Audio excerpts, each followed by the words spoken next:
अस्सलाम वालेकुम दोस्तों, उम्मीद करते हैं आप सब खैरियत से होंगे। दोस्तों आज हम आपको तुर्की के बारे में तमाम डिटेल देंगे कि 2024 में तुर्की ने क्या नई डिटेल्स इशू की हैं, क्या ऐसी इन्होंने अपनी अपडेट्स की हैं जिसको आप अपने डॉक्यूमेंट्स को प्रॉपर देखते हुए उनका पूरा एक बेहतरीन सीक्वेंस बनाते हुए बड़ी आसानी के साथ वीज़ा जो है वो इसका तुर्की का हासिल कर सकते हैं।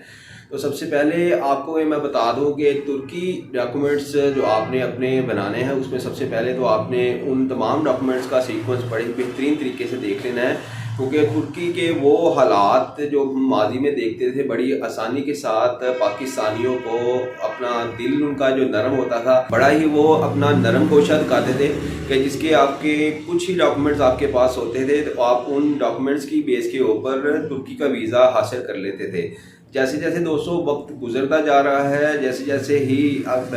पाकिस्तान के जो हालात हैं बिलखुसूस उनको अगर देखें तो वो टफ से टफर होते जा रहे हैं। तो ये जो पाकिस्तान के अंदर जो हमारे खास तौर पर पाकिस्तानी रह रहे होते हैं जो कि एक गुर्बत की लाइन से भी जो नीचे हैं, उनकी ये कोशिश होती है कि वो अपना एक अच्छा रोज़गार कमाने के लिए मुल्क से बाहर जाएं। तो उनको जो इस वक्त इंतखाब उनका होता है उसमें ये दुबई है, ओमान है, मस्कत है। अरब ममालिक तो ऑलरेडी खुले ही हैं, वो तो चलते ही हैं कि वहाँ पे आपने अपनी फीसें दी, वीज़ा वगैरह लिए और वहाँ अपनी रोज़गार के लिए चले गए। लेकिन बिलखसूस जो पाकिस्तानियों का एक मेन पॉइंट होता है कि तुर्की का इंतखाब करें, कि वो इसलिए होता है कि उनको इस चीज़ का एक उनके माइंड के अंदर एक चीज़ जो होती है वो बैठी होती है कि कल को अगर वहाँ पे हमें खास तौर पर अगर TRC मिल जाती है या हमें टेम्परेरी रेजिडेंसी अगर हमें तुर्की के अंदर मिल जाती है तो हम उसका फ़ायदा उठाते हुए आने वाले वक्त के अंदर हम बॉर्डर क्रॉस कर जाएंगे या यूरोप के अंदर हम एंट्री कर लेंगे। लेकिन दूसरी तरफ अगर हम देखें तो ये इतना आसान नहीं होता। उसके लिए सबसे पहले तो आपको अपने पाकिस्तान से अगर यहाँ से अगर आप एग्ज़िट करते हैं तो सबसे पहले आपको अपने डॉक्यूमेंट्स दुरुस्त करने होते हैं जिनकी बेस के ऊपर आप किसी भी दूसरे मुल्क का वीज़ा हासिल करते हैं। तो आमतर डॉक्यूमेंट्स की आपको तफसील दी जाएगी कि किस तरह आप एक तो विजिट वीज़ा अप्लाई कर सकते हैं। अगर किसी तरीके से आप वहाँ पर पहले ही मौजूद हैं तो आपने TRC किस तरह अप्लाई करनी है, और दूसरा अगर आप यहाँ से ही वर्क वीज़ा अप्लाई करना चाह रहे हैं तो कौन से ऐसे ज़राए हैं जिनको इस्तेमाल करते हुए आप वर्क वीज़ा पाकिस्तान में रहते हुए हासिल कर सकते हैं। दोस्तों इस साल तुर्की ने कोई लंबी चौड़ी अपनी तमाम जो फीसेस थी उसके अंदर कोई चेंजिंग नहीं की। तकरीबन 55,000 के करीब इनकी तमाम जो है वो एम्बेसीज और एनातोलिया की जो इंश्योरेंस की फ़ीस है वो इसी के अंदर शामिल है, जो से आपसे एडवांस में ली जाती है। जो आपकी इंश्योरेंस होती है वो 3 माह की होती है। अगर आप इंश्योरेंस इससे ज़्यादा या अपना एक लंबा प्लान देते हैं या आप ज़्यादा वक्त तक तुर्की के अंदर क़याम करेंगे तो उसके लिए फिर आपको अपनी जो इंश्योरेंस आपने एनातोलिया में लेनी होती है वो आपके प्लान के मुताबिक बढ़ जाएगी, फिर उसके आपको पैसे भी एक्स्ट्रा देने होंगे। एज ए टूरिस्ट आप अप्लाई कर रहे हैं तो सबसे पहले तो आप ये कोशिश करें कि आपका जो टूरिस्ट प्लान होगा वो तकरीबन 7 या 10 दिन से ज़्यादा लंबा ना हो, क्योंकि जो इमिग्रेंट आगे ऑफिसर बैठा हुआ है जब आपके तमाम तरह डॉक्यूमेंट्स वो एग्जामिन करेगा और वो इस चीज़ को देखेगा कि जो बंदा यहाँ पे हमारे मुल्क में आ रहा है उसका क़याम करने के कितने दिन वो यहाँ पे रहना चाह रहा है, उसके पास कितने सर्कमस्टेंसेस हैं, क्या उसके पास अपना बैंक बैलेंस है जिसके बिहाफ के ऊपर वो यहाँ पे रहते हुए अपने रोज़मर्रा के मामलात को सिर अंजाम दे सकता है। तो इस वजह से सबसे पहले तो आपने अपने माइंड के अंदर इस चीज़ को मेक श्योर कर लें कि आपका जो प्लान होगा वो छोटा होना चाहिए, उसको ज़्यादा लेंथी करने की ज़रूरत नहीं है, क्योंकि आपको जो वीज़ा लिमिट आपके मिलेगी, जो आपको स्टिकर आपके पासपोर्ट के ऊपर पेश किया जाएगा वो 3 माह की उसकी वैलिडेशन होगी और 30 डेज़ आपकी जो वहाँ पे क़याम करने का टाइम आपको मिलेगा, इतना जो है वो आप वहाँ पे रह सकते हैं। डॉक्यूमेंट्स की दोस्तों अगर हम बात करें तो डॉक्यूमेंट्स जो आपके पास होने चाहिए, एज ए अगर आप कोई जॉब कर रहे हैं तो आपके पास NOC होना चाहिए जिस कंपनी में आप जॉब कर रहे हैं। आपके पास 3 माह की स्लिप्स होनी चाहिए, जो आपकी जॉब से आप जो सैलरी वहाँ से ले रहे हैं उसकी आपके पास जो पे स्लिप्स है वो होनी चाहिए। उसके बाद आपका डेजिग्नेशन लेटर होना चाहिए कि आपकी क्या पोस्ट है, अगर एज ए मैनेजर हैं या किसी और आप पेशा के अंदर वहाँ पे अपनी जिम्मेदारियाँ सिर अंजाम दे रहे हैं तो बाय रिटन ये आपके पास उस कंपनी का लेटर होना चाहिए, और ये चीज़ें आपकी आप जो कंपनी का लेटर हेड होगा उसके ऊपर तमाम ये चीज़ें जो है वो लिखी होनी चाहिए। उसके बाद जो कंपनी का लेटर हेड होगा उसके ऊपर वाज़ह तौर पर उस कंपनी का नाम और उसका कॉन्टैक्ट नंबर उसके ऊपर लिखा होना चाहिए, क्योंकि एम्बेसी जो होती है जब आप वेरिफिकेशन आपकी करती है तो ये आपको ये बता दूं कि उसके तकरीबन 95 ये हमने ये देखा है कि वो उस कंपनी को वो कॉल करती है और बाकायदा तौर पर आपका डेजिग्नेशन पूछा जाता है, आपका नाम पूछा जाता है और उसके अलावा आप क्या वहाँ से सैलरी ले रहे हैं वो भी आपकी वहाँ से उन्होंने डिटेल्स वगैरह पूछ सकते हैं। इस वजह से आपने इन तमाम चीज़ों का बड़ा ख्याल रखना है। और दूसरा आ जाते हैं, अगर आप एज ए बिजनेस अगर अपने डॉक्यूमेंट्स वगैरह सबमिट कर रहे हैं तो वो कौन सी चीज़ें आपके पास होनी चाहिए। तो फिर आपके पास FRC family registration certificate, MRC marriage registration certificate, उसके बाद आपका NTN नेशनल टैक्स नंबर, उसके बाद 2 साल की साबका रिटर्न आपकी होनी चाहिए। अगर आपकी वो जगह जहाँ पे आप काम कर रहे हैं वो अगर किसी के साथ आप रेंटल एग्रीमेंट के ऊपर है तो वो आपका रेंटल एग्रीमेंट आपका उसके साथ आप कापी लगा सकते हैं। उसके बाद आप अगर किसी आपका ऐसा कस्टमर है या आप ट्रेडिंग कर रहे हैं तो वो ट्रेडिंग के जो डॉक्यूमेंट्स वगैरह होंगे उनकी आप जो रिसीव होगी, जो आपकी दोनों कंपनी के साथ म्यूचुअल अंडरस्टैंडिंग होती है, वो डॉक्यूमेंट्स आप अपने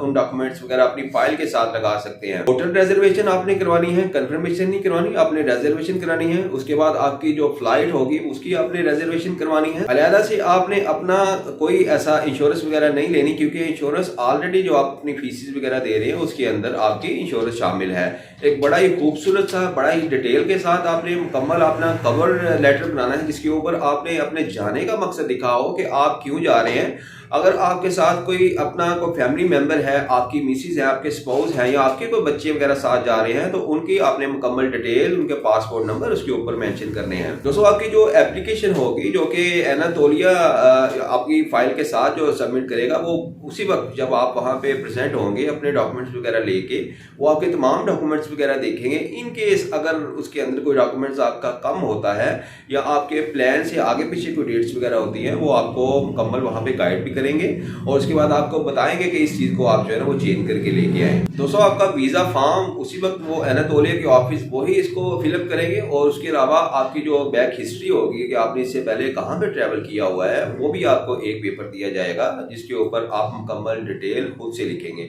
दोस्तों आप अपने किसी दोस्त या किसी थोड़े जो आपका कोई बड़ा कोई मोहसिन है उसको भी साथ लेके जा सकते हैं जो कि इंग्लिश को समझता हो, क्योंकि वहाँ पे जो आपको पेपर वगैरह दिया जाता है जो इसके ऊपर आपने अपनी मुकम्मल डिटेल लिखनी होती है वो इंग्लिश में होती है। तो इस वजह से जो आपको सवाल उस पर पूछे जा रहे हैं उसका आपने एक्यूरेटली वहाँ पे जवाब देना है। दोस्तों जिन लोगों का रिफ्यूज़ल आता है या जो लोग ऐसे होते हैं कि एक दफ़ा अप्लाई करने के बाद दोबारा अप्लाई करते हैं तो उनके लिए क्या ऐसी कोई हिकमत अमली होनी चाहिए जिसको वो देखते हुए दोबारा अगर वो एप्लीकेशन करते हैं तो उसमें वो देख लें। क्योंकि जब आप एक दफ़ा तुर्की एम्बेसी से रिफ्यूज़ल आपको मिल जाता है तो वो आपको कोई डिटेल के अंदर कोई ऐसा आपको बताते नहीं है कि क्या ऑब्जेक्शन है या क्या ऐसी वजह है जिसकी वजह से हम आपसे मुतमिन नहीं हुए और हमने आपको वीज़ा नहीं दिया। तो इस वजह से सबसे पहले तो आपने एक काम करना है कि जब भी आप अपनी दोबारा एप्लीकेशन करते हैं तो आपने बड़ा ही ऐसे कंसल्टेंट या ऐसे बंदे का इंतखाब करना है जो कि आपका मुकम्मल डिटेल्स वगैरह देख सके, जिसने आपके डॉक्यूमेंट जो है वो समझ सके कि आपकी ट्रैवल हिस्ट्री क्या है। आपका अगर एज ए प्रोफेशन बिजनेस के तौर पर जा रहे हैं तो आपका बैग जो है वो कब से आपका NTN रजिस्टर्ड है, क्या आपकी बैंक स्टेटमेंट्स वगैरह और या आपके दूसरे डॉक्यूमेंट्स वगैरह वो एक दूसरे के साथ मैच कर रहे हैं। ये बड़ी इसके अंदर जो होती है वो डिटेल चीज़ें देखने वाली होती हैं, क्योंकि अब जो फीसिस वगैरह भी आपसे तुर्की एम्बेसी लेती है वो थोड़ी नहीं है। कंपेयर करें अगर यूरोप के साथ तो वो तकरीबन 80 यूरो हमें देनी पड़ती है, जिसके बाद काफ़ी हद तक ये इम्कान होता है कि हमें कोई ना कोई रिजल्ट वहाँ से भी मिल जाएगा। लेकिन यहाँ पे अगर तुर्की की बात करें तो तुर्की कोई ऐसी डिटेल्स आपको नहीं देता जिसके बाद आप इस चीज़ को तयन कर सकें कि दोबारा जब अगर आप अपनी एप्लीकेशन देते हैं तो किन चीज़ों का जो है आपको ख्याल रखना ज़रूरी होना चाहिए। तो इस वजह से बड़ा ही ख्याल रखिएगा ताकि आपकी तमाम तर जो फीसिस हैं, जो भी आपका टाइम इसके ऊपर लगा रहे हैं वो आपका कीमती बन सके और आप जो मुकम्मल अपना जिस मकसद के लिए आपने अप्लाई किया है वो आपका हदफ आपको हासिल हो सके। दोस्तों TRC टेम्परेरी रेजिडेंसी अगर तुर्की की बात करें तो वो पाकिस्तान में रहते हुए इस वक्त काफ़ी मुश्किल है। उसके लिए या तो आप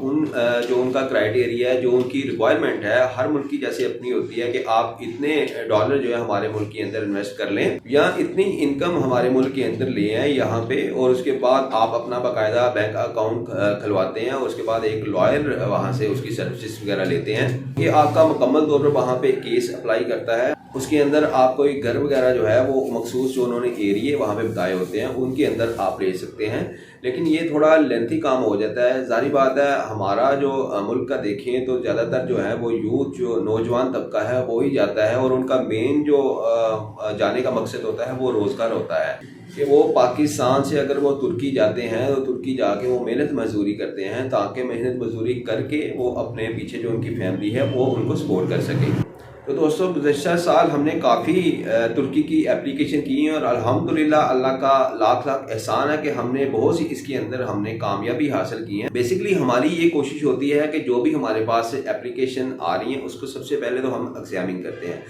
हम उनको मुकम्मल तौर पर उसके डॉक्यूमेंट्स वगैरह देखते हैं। अगर तो हमें लगता है कि इस बंदे को या इस एप्लीकेंट को खास तौर पर तुर्की के लिए अप्लाई करना चाहिए, फिर तो हम कहते हैं कि आप इसके लिए अप्लाई करें। लेकिन अगर हमें ये लगता हो कि देखें आप इसके अंदर क्वालिफाई नहीं हो सकते या आप इन डॉक्यूमेंट्स को पहले पूरा करें या आपकी जो बैंक स्टेटमेंट्स है वो इस क्राइटेरिया के मुताबिक होनी चाहिए, अगर आप इनको कर लेते हैं फिर तो आप ज़रूर जो है ना अपनी एप्लीकेशन इसके अंदर सबमिट करें, क्योंकि आप एक तो आपकी तो मुकम्मल तौर पर फीस भी ज़ाया हो जाएगी और दूसरा आपके पासपोर्ट के ऊपर एक स्टैंप भी लग जाएगी जो कि आने वाले वक्त के अंदर आपको फिर आपके लिए सस्पिशियस हो जाएगी, मशकूक हो जाएगी कि कौन सी ऐसी वजह है, फिर उसकी जो है मज़ीद आपको डेफिनेशन देनी पड़ सकती है कि ये क्या इसकी ऐसी वजह थी कि आपको जो है ना वो रिफ्यूज़ल किया गया। दोस्तों अगर वर्क परमिट की बात करें तो तुर्की में भी रिक्रूटमेंट एजेंसीज हैं जो कि आपको आपके हुनर के मुताबिक, आपके स्किल के मुताबिक आपको जॉब ऑफर करती हैं,